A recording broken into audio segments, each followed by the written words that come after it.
Imagine you are cruising down the highway at 65 miles per hour, and suddenly your car just will not hold its speed anymore, while a tiny light pops up on your dashboard.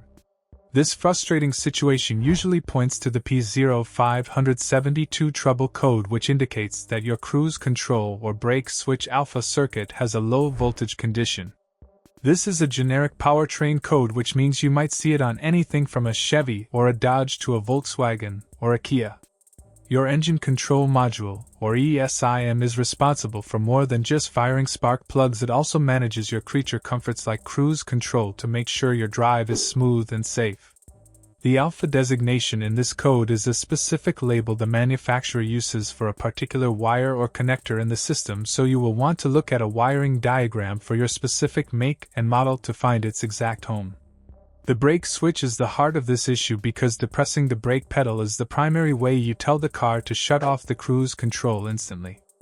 If the computer detects that the voltage in this circuit is lower than it should be, it assumes something is wrong and disables the system to prevent a safety hazard.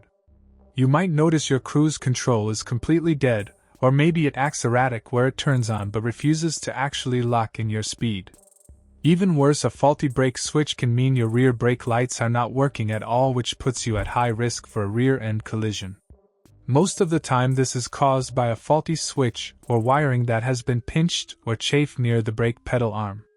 Sometimes it is just a bit of dirt or debris physically blocking the switch, or it might have even popped out of its mount because a driver accidentally kicked it. To fix this, you should first peek under your dash and see if the switch is physically broken. If it looks fine, you will need to use a digital volt-ohm meter to check for continuity and resistance in the wires. If you find corrosion on the pins, use some electrical connection cleaner to brighten them up.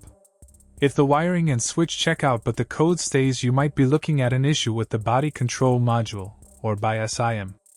If you are not comfortable poking around with a multimeter, or if the problem seems to be deep inside the computer, you should definitely take your vehicle to a reputable local shop. Getting this fixed quickly ensures you can get back to using your cruise control safely on your daily commute.